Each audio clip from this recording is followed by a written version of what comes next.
बिस्मिल्लाहिर्रहमानिर्रहीम। सो अभी हमारा जो नेक्स्ट डिजीज है दैट इज कॉल्ड हाइपोपिट्यूटेरिज्म। ठीक है।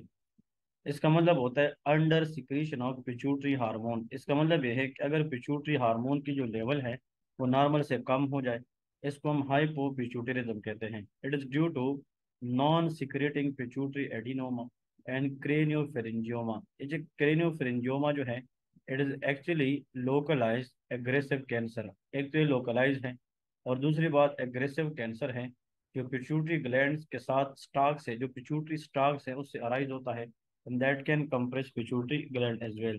अब वो कंडीशन जिसमें पिट्यूटरी ग्लैंड की जो हार्मोन है उनकी सिक्रीशन कम हो जाती है, उनमें से एक का नाम है Sheehan syndrome, very important one. Sheehan syndrome is a ischemic infarct of pituitary following postpartum hemorrhage. That is a very very important point we will discuss in CK2, that is called PPH, postpartum hemorrhage। अब देखिए यहाँ पे आप लोगों को पता होना चाहिए कि if someone asks you what is meant by PPH, postpartum hemorrhage, actually देखिए जब बर्थ होती है, delivery of the baby, it is because of two way, normal vaginal delivery and another is called C section. तो जो बच्चे की delivery है या तो वो नॉर्मल वेजाइनल डिलीवरी होती है या सी सेक्शन होती है। अब जो नॉर्मल वेजाइनल डिलीवरी है उसमें याद रखें, अगर इसमें फीमेल से 500 ml से ज़्यादा ब्लड लॉस हो, या जनाब वो सी सेक्शन करे और सी सेक्शन पे 1000 ml से ज़्यादा ब्लड लॉस हो, इन दोनों कंडीशन को हम क्या कहते हैं? PPH. So PPH is a condition in which more than 500 ml blood is lost through NVD, normal vaginal delivery, and more than 1000 ml blood through C-section। दोनों को हम पीपीएच कहते हैं। इट्स मीन के पीपीएच के अंदर there is a lot of blood loss. जब ज्यादा ब्लड लॉस होगी तो बॉडी के अंदर जो ब्लड की वॉल्यूम है वो कम होगी, तो फिर पिट्यूटरी ग्लैंड की तरफ ब्लड कम जाएगी, दैट इज कॉल्ड इस्कीमिया। और जब इस्कीमिया होगी there is hypoperfusion, it will lead to pituitary gland necrosis. और जब पिट्यूटरी ग्लैंड नेक्रोसिस होगी तो हार्मोन सिक्रीशन कम होगी। The first hormone that is affected in Sheehan syndrome, that is called prolactin. और जब प्रोलैक्टिन कम होगा the female will complain failure to lactate, मतलब वो ये कहेगी कि वो बच्चे को दूध नहीं पिला सकती। इसका रीजन ये है कि जो प्रोलैक्टिन हार्मोन है उसका लेवल कम होगा, एफएसएच एलएच कम होगा, there will be amenorrhoea, there will be cold intolerance because of hypothyroidism, TSH कम होगा because pituitary gland release TSH. When TSH is decreased, T3 T4 hormone is also decreased. Now anterior pituitary hormone mainly affected as compared to posterior pituitary hormone। तो मतलब अगर एक female है वो postpartum haemorrhage से गुजरी है and after that she complaint with failure to lactate, amenorrhoea, cold intolerance, think about Sheehan syndrome. तो शीहान सिंड्रोम के अंदर पिट्यूटरी ग्लैंड की जो सिक्रीशन है, जो हार्मोन से वो कम हो जाते हैं, इट इज कॉल्ड हाइपोपिट्यूटेरिज्म। इसके बाद एम्प्टी सिला सिंड्रोम। देखें एक्चुअली स्कल के अंदर this is a sphenoid bone. ये कौन सा बोन है? स्फीनाइड बोन है। So in the skull there is a bone known as sphenoid bone. अब इस स्फीनाइड बोन के अंदर ये डिप्रेशन है, और इस डिप्रेशन को हम कहते हैं सीला टर्सिका। इसको हम क्या कहते हैं? सिला टर्सिका। अब ये जो सिला टर्सिका है इसके अंदर जो ग्लैंड पड़ी है that is called pituitary gland. होता यह है कि सिला टर्सिका की या तो एट्रोफी हो जाए या उस पर कंप्रेशन पिट्यूटरी ग्लैंड की हो जाए, तो ऐसा लगेगा कि जो सिला टर्सिका है उसमें पिट्यूटरी ग्लैंड है ही नहीं।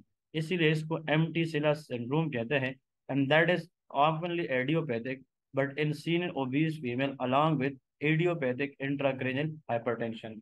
लेकिन इसके बाद जो सबसे इम्पोर्टेंट है, एक तो शीहान सिंड्रोम इम्पोर्टेंट है, दूसरा जनाब pituitary apoplexy, very very important, pituitary apoplexy. Actually, it is a sudden hemorrhage or bleeding of pituitary gland, often in the presence of existing pituitary adenoma। Actually अगर pituitary gland के अंदर पहले से cancer है, adenoma है, और उस adenoma की टॉप पे पिट्यूटरी ग्लैंड के अंदर ब्लीडिंग हो जाए, that is called pituitary apoplexy. Usually present with sudden onset severe headache, visual impairment because of bitemporal hemianopia. We will discuss this in eye section. लेकिन इसमें यह है कि जब पिट्यूटरी ग्लैंड के सामने ऑप्टिक नर्व जाएगी, that will compress and bitemporal Hemy अनोपिया।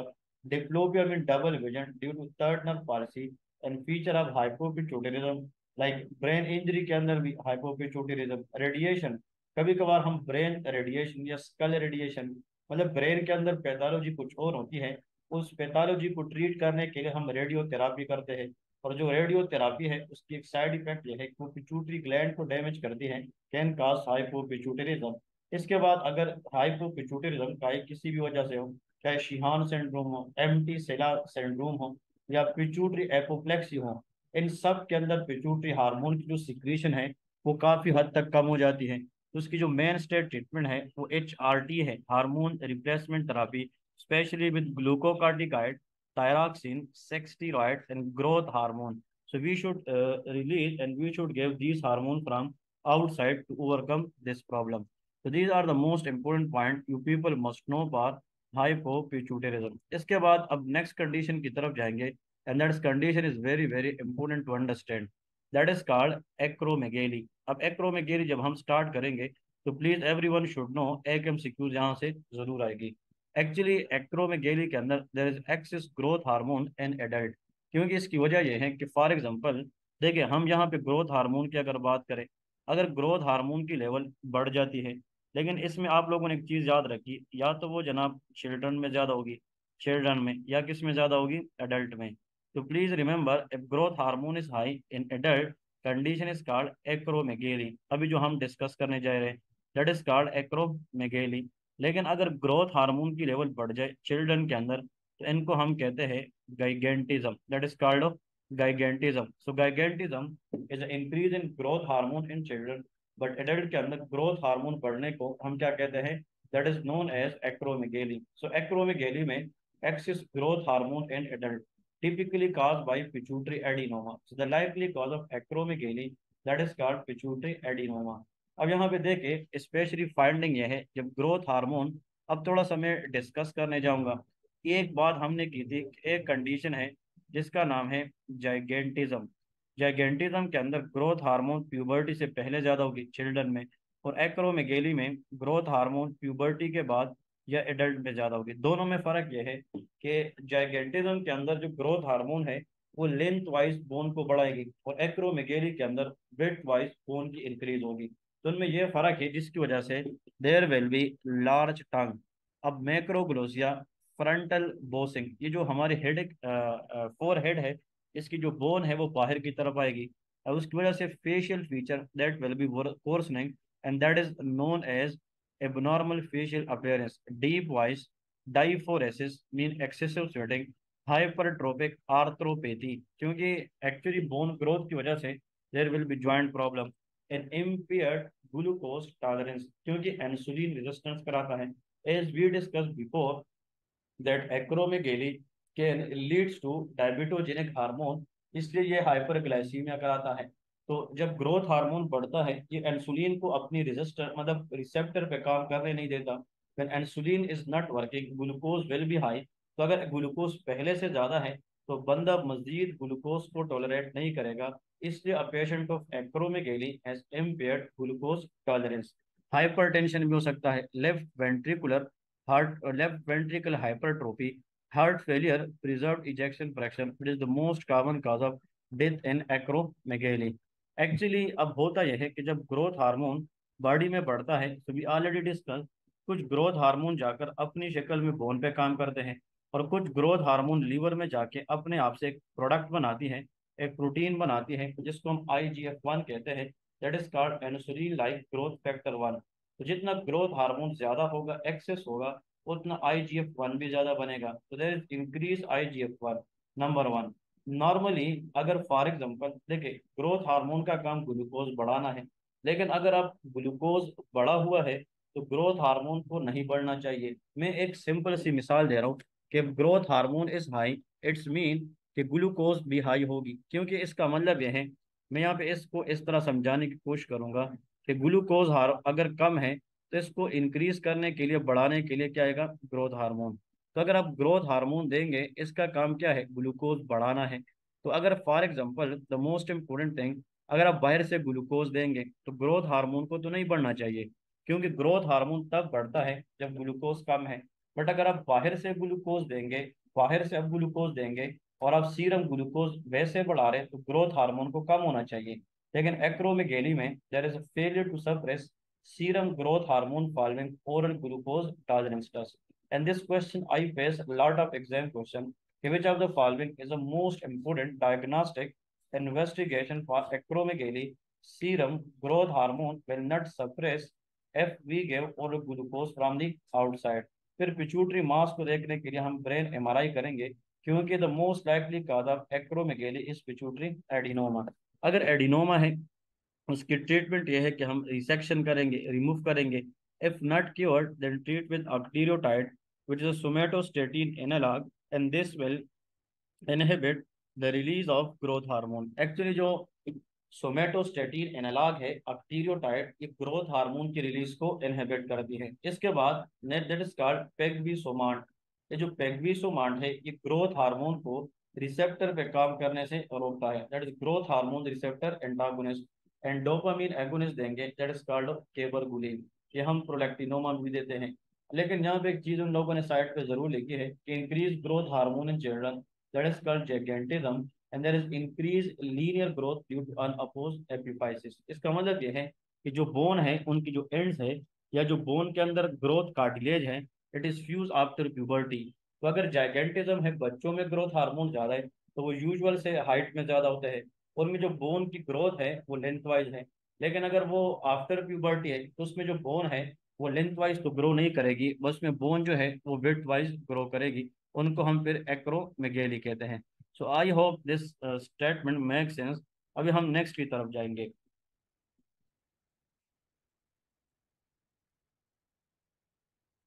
Okay जी। अब जो नेक्स्ट कंडीशन है that is called hyperthyroidism versus hypothyroidism.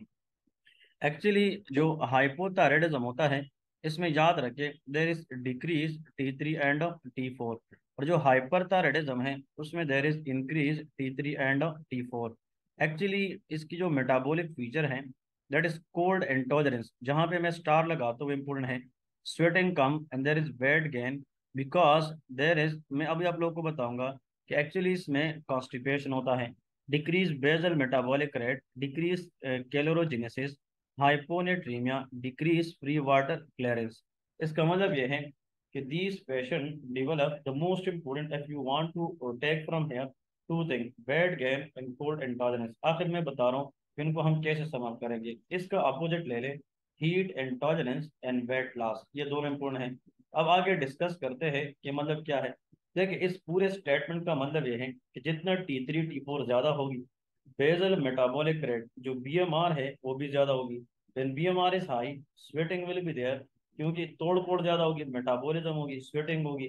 Sodium potassium ATPase synthesis ज्यादा होगी, और मेटाबॉलिक रेट मीन इंक्रीज कैलोरोजेनेसिस, तो जो एनर्जी प्रोडक्शन है वो भी ज्यादा होगी। स्किन को और हेयर को देखे, dry cool skin due to decrease blood flow, coarse brittle hair, diffuse alopecia hairing loss, brittle nail, puffy face, and generalized non-fitting edema, which is called mixed edema. So mixed edema is a classical feature of hypothyroidism due to increased CAG, gag in intestinal space, increased osmotic pressure, and increased water retention. तो मतलब mixed edema is one of the features of hypothyroidism। Hypothyroid patient के साथ अगर आप हाथ में लाएंगे, that has a cool skin, क्योंकि पीएमआर कम है, बेसल मेटाबॉलिक रेट कम है, एनर्जी प्रोडक्शन कम है। लेकिन अगर आप हाइपर थायराइड पेशेंट के साथ हाथ मिलाएंगे, the patient hand will be warm, moist skin due to vasodilation, fine hair, onycholysis, and pretibial myxedema in Graves' disease। तो these are very very important point। मैं यहाँ पे एक और चीज भी ऐड करता जाऊँ, दैट इज कॉल्ड, चलो वो हम अक्यूलर में पढ़ते हैं। एक्चुअली अगर एक पेशेंट है उसको हाइपर थायराइडिज्म है और उसका T3 T4 ज्यादा है, उसका एक वजह यह है कि there is abnormal antibodies which produce which leads to stimulation of thyroid stimulating hormone receptor, increase T3 T4। तो ऐसा ऑटो इम्यून डिजीज जिसकी वजह से T3 T4 का लेवल बढ़ जाए, तो उसमें ये सारे सिम्टम तो होंगे। लेकिन इसमें जो एडेड सिम्टम है जो दूसरे कंडीशन में नहीं है, वो एक ये है प्रीटीबियल मैक्सिडिमा, मतलब उसकी जो टीबिया है, जो शिन है, लोअर लिम्ब बोन है, उसके सामने एडिमा होगी। और एक्सोथैलेमस, उसकी जो आंखें है वो बाहर की तरफ निकली होगी। So pretibial oedema and exophthalmos is the classical features of Graves disease. फिर इसके बाद देखिए अकुलर मीन आई के related, pretibial oedema, peri peri orbital sorry around the eye socket there will be oedema, ophthalmopathy and Graves' disease that is called periorbital edema and exophthalmos. This is the protrusion of the eye outward. Lid lag retraction, increase sympathetic of superior tarsal muscle. Not important. Actually जब T3 T4 कम होगी तो GIT motility कम, constipation, appetite कम। इसमें क्या होगी, GIT motility ज्यादा, diarrhoea, there will be more stool passing frequency, hyper defecation, increase appetite. अब ये लोग जीआरटी मोटिलिटी कम की वजह से कॉन्स्टिपेशन में आएंगे, तो ये लोग मजीद खाना तो नहीं खाएंगे, लेकिन जो खाना खाया है वो पेट में रहेगा, तो इन लोगों में इनडायरेक्टली वेट गेन होता है, इन लोगों में एडिमा भी होता है। लेकिन ये लोग जितना ज्यादा खाते हैं उतना डायरिया की शक्ल में वो बाहर जाता है, तो इन लोगों को भूख जल्दी जल्दी लगेगी, तो इनको क्या होती है, देर इज वेट लॉस। तो हाइपोथायराइडिज्म के अंदर वेट गेन होता है, बट हाइपरथायराइडिज्म के अंदर वेट लॉस होता है। ठीक है जी। अब इसके बाद जो हम डिस्कस करेंगे the most important skeletal musculoskeletal के लिहाज से अगर हम देखें, actually hypothyroid myopathy, proximal weakness, increase C K creatinine kinase, carpal tunnel syndrome, myxoedema, small lump raising on the surface of muscle when stuck with the hammer. ठीक है जी। और यहाँ पे देखिए थायरॉइड टॉक्सिक मायोटोपी, proximal weakness but normal C K, सब very very important. Osteoporosis, increase rate of fracture, क्योंकि जो T3 है इट डायरेक्टली स्टिमुलेट ऑस्टियोक्लास्ट। और आप लोगों को पता है ऑस्टियोब्लास्ट बोन बनाता है, ऑस्टियोक्लास्ट ये बोन को डिसॉल्व करता है। जो हाइपर थायराइड पेशेंट है उसमें T3 ज्यादा की वजह से बोन रिजॉर्प्शन होगी, which increase the rate of fracture, osteoporosis. इसमें सी के नॉर्मल है, there is no muscle lysis. इसमें सी के जनाब क्या होता है, रेज होता है। सो हाइपोथायराइड इंक्रीज सी के, हाइपर थायराइड नॉर्मल सी के। रिप्रोडक्टिव ऑर्गन के लिहाज से abnormal uterine bleeding, decrease libido, infertility. यहाँ पे uterine bleeding, gynaecomastia, decrease libido, infertility. लेकिन ये इंपॉर्टेंट है कि जब हाइपोथायराइड है तो वो बंदा उसकी बीएमआर कम है, तो वो मतलब लेजी एंड डेजी होगा, मतलब वो लेथार्जिक होगा, वो सही तरीके से एक्टिव काम नहीं करेगा। So there will be hypo activity, lethargy, fatigue, weakness, depressed mood and decrease reflexes like slow relaxing. इसमें हाइपर एक्टिविटी, रेस्टलेसनेस, मतलब बंदा एक जगह पे टेकेगा नहीं, anxiety, insomnia, fine tremor due to increase beta adrenergic activity, reflex. MCQ देखे कि hyper thyroid patient develop fine tremor. तो इसमें हम पेशेंट को बताते हैं कि दोनों हाथ इस तरह आगे करें, और इनके दोनों हाथ पे हम इस तरह एक टिश्यू पेपर रखते हैं और इनकी फ्लेकरिंग को चेक करते हैं कि फाइन ट्रेमर है कि नहीं है। कार्डियोवास्कुलर प्रॉब्लम के रिलेटेड देखें, हाइपोथायराइड में T3 T4 कम है तो हार्ट रेट कम है, bradycardia, dyspnoea on exertion, therefore decrease cardiac output. इसमें tachycardia, palpitation, dyspnoea, even arrhythmia like atrial fibrillation, chest pain and systolic hypertension due to increase number sensitivity of beta adrenergic. ये बात हमने पहले से की है, इसलिए आप लोग अगर वो फिजियोलॉजी पढ़ेंगे दैट विल बी इजी। जो T3 T4 हार्मोन है वो बीटा रिसेप्टर पे काम करते हैं, जो कार्टिसोल है वो अल्फा 1 आर्टियोल पे करता है। तो जितना T3 T4 लेवल ज्यादा होगा, बीटा एड्रिनर्जिक रिसेप्टर सेंसिटिविटी ज्यादा होगी, उतना हार्ट रेट ज्यादा होगा। ठीक है। और हार्ट रेट ज्यादा की वजह से there will be increase level of cardiac output as well. अब लैब की तरफ आते हैं तो गौर से देखें लैब क्या है। There is decrease increase TSH but decrease T3 T4 if the case is primary hypothyroidism. TSH will be low, but T3 T4 is high. The case is primary hyperthyroidism. लेकिन इसको हम ऐसा छोड़ नहीं सकते, इसको थोड़ा सा डायग्रामेटिकली आप लोगों को मुझे एक्सप्लेन करना होगा, ताकि आप लोगों को बाद में इसके अंदर कोई किस्म की जनाब इस तरह का कोई कंफ्यूजन ना रहे। अब देखिए, नेक के अंदर thyroid gland is a bilobe gland, ये इस तरह दो लोब से बना होता है। होता यह है कि यहाँ पे जो पिट्यूटरी है, जिस तरह हाइपोथैलेमस यहाँ से TRH आता है, फिर यहाँ पे पिट्यूटरी है तो पिट्यूटरी से क्या आता है, TSH आता है, और फिर ये जाकर इस थायराइड ग्लैंड से T3 और T4 बनाता है। अब मेरी बात गौर से सुनेंगे तो ये सारा कंसेप्ट आसान है।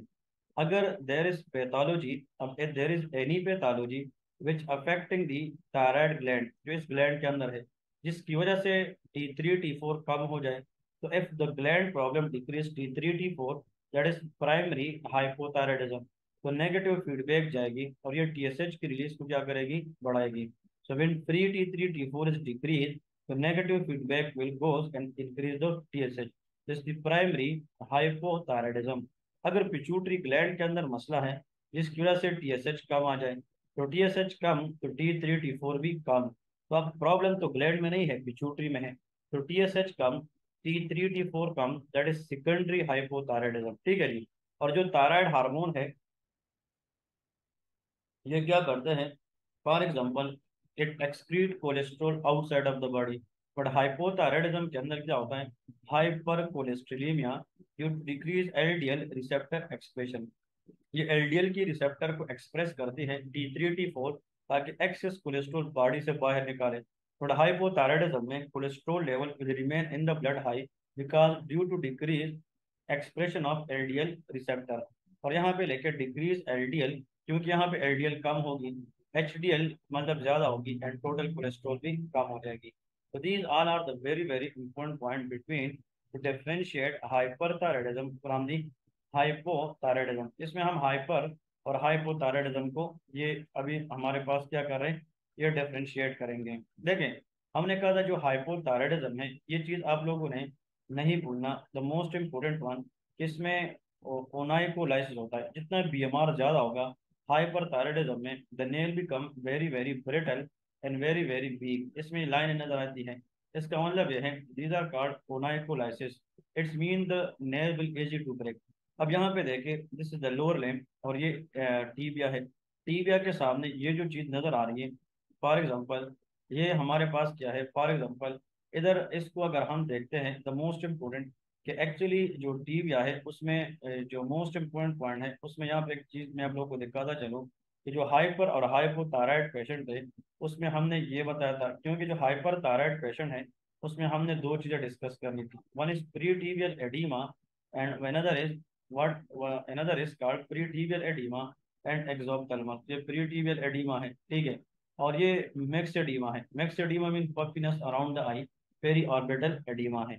तो एग्जाम के अंदर आप लोगों ने याद रखना है कि अगर फॉर एग्जांपल T3 T4 ज्यादा हो जाए दैट इज हाइपरथायराइडिज्म, पर अगर T3 T4 कम हो जाए that will B hypothyroidism. The one thing, हम कभी भी हाइपर या हाइपोथायराइडिज्म की जो डिसीजन है वो टीएसएच पे नहीं करते। It all because of the status of T3 end of T4। लेकिन एक चीज याद रखिए, तो आगे हम डिस्कस करेंगे, इसलिए मैं ज्यादा टाइम यहाँ पे नहीं लगा रहा। हम आगे बढ़ेंगे। अगर T3 T4 कम है, टीएसएच ज्यादा है, तो प्राइमरी हाइपोथायराइडिज्म। अगर T3 T4 कम है, टीएसएच भी कम है, सेकेंडरी हाइपोथायराइडिज्म। वाइस वर्सा, इस तरह हाइपरथायराइडिज्म। ऐसा ऑटो इम्यून डिजीज जिसमें थायराइड ग्लैंड के अंदर ये एक्ट करके T3 T4 बढ़ाए, टीएसएच कम करे, primary hyperthyroidism that is Graves disease. उसमें दो फीचर है जो स्पेसिफिक है। One is ocular feature, exophthalmos, and pre-tibial edema. So these are the most important point you people should know for the exam point of view. Inshallah, having said that, we will discuss the further very important and interesting concepts ahead. Allah Hafiz, take care.